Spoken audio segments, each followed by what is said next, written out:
इस मर्तबा हिंदुस्तान दर्पण पेश करता है आप सभी के सामने रहस्यमय कहानी कोणार्क मंदिर की। आखिर क्या रहस्य है कोणार्क मंदिर में, जिस कारण सैकड़ों सालों से ये मंदिर बंद है। भारत में कोणार्क सूर्य मंदिर एक ऐसा रहस्यमय मंदिर है आज जहां कभी भी पूजा नहीं हुई। 13वीं शताब्दी का ये कोणार्क सूर्य मंदिर भारत के उड़ीसा राज्य में स्थित है। ये मंदिर भारतीय मंदिरों की कलिंग शैली का है, जो भारत के सबसे प्रसिद्ध मंदिरों में से एक मंदिर है। कोणार्क सूर्य मंदिर को सन 1984 में यूनेस्को द्वारा विश्व धरोहर स्थल घोषित किया गया है। जो दोस्तों आज की इस कहानी में कोणार्क सूर्य मंदिर के बारे में कुछ रहस्य, इतिहास और कुछ रोचक बातें जानने को मिलेंगी हमें। कोणार्क सूर्य मंदिर ये भारत में उड़ीसा राज्य के पुरी जिले के अंतर्गत स्थित है। 13वीं शताब्दी के कोणार्क मंदिर का कोणार्क ये शब्द कोण और अर्क ये दो शब्दों से बना है। अर्क का अर्थ है सूर्य और कोण का अर्थ है किनारा। ऐसा माना जाता है कि यह मंदिर काल 1236 से 1264 ईसा पूर्व में गंगा साम्राज्य के राजा नरसिंह देव के द्वारा बनाया गया है। कोणार्क सूर्य मंदिर लाल रंग के बलुआ पत्थरों और काले ग्रेनाइट के पत्थरों से बना हुआ है। भारत का सबसे प्रसिद्ध सूर्य मंदिर है।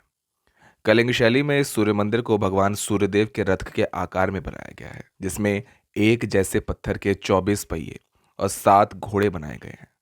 लेकिन आज 7 घोड़े में से केवल एक ही घोड़ा बचा है। कोणार्क मंदिर के प्रवेश द्वार पर 2 सिंह हाथियों पर होते हुए दिखाई गए हैं, जो रक्षात्मक मुद्रा में नजर आते हैं। इसके प्रवेश द्वार पर नाट्य मंदिर है, जहां नर्तकियां भगवान को अर्पण करने के लिए नृत्य किया करती थी। कोणार्क सूर्य मंदिर 3 मंडपों में बना हुआ है और उसमें से 2 मंडप ढाए जा चुके हैं।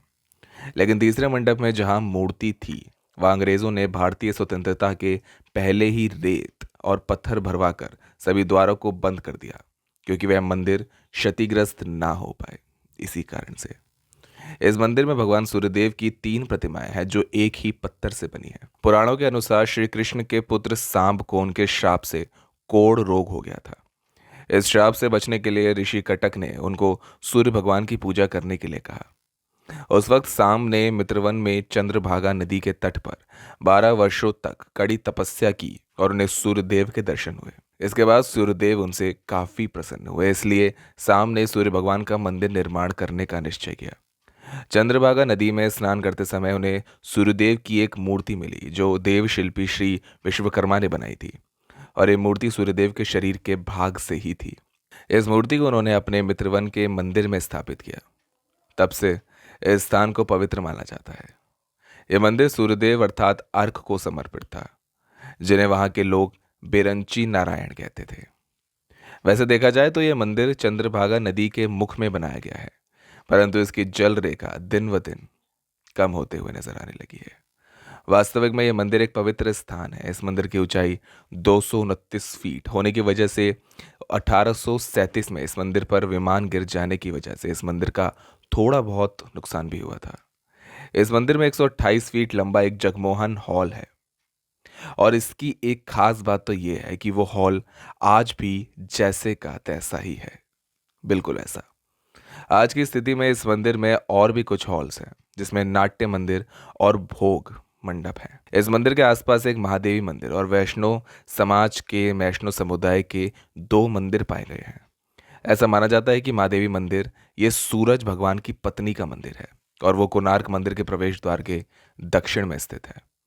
दूसरा मंदिर वैष्णव समुदाय का, जिसमें बलराम, वराह और त्रिविक्रम की मूर्तियां स्थापित की गई हैं, और इसलिए इस मंदिर को वैष्णव मंदिर भी कहा जाता है। लेकिन इन दोनों ही मंदिरों की मूर्तियां आखिर गायब है।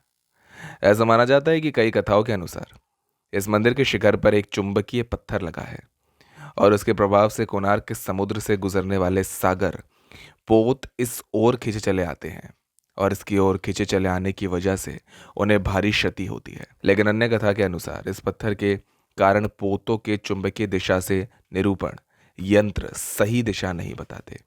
इसी वजह से अपने पोतों को बचाने के हेतु मुस्लिम नाविक इस चुंबकीय पत्थर को निकाल कर ले गए।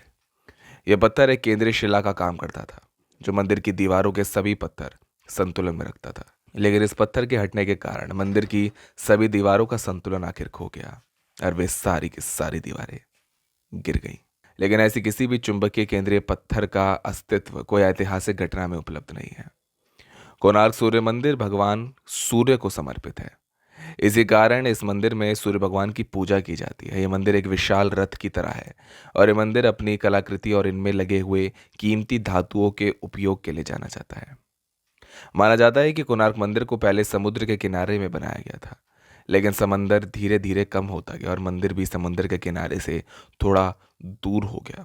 और मंदिर के गहरे रंग के लिए इसे काला पगोड़ा कहा जाता है और नकारात्मक ऊर्जा को कम करने के लिए इसका प्रयोग भी किया जाता है।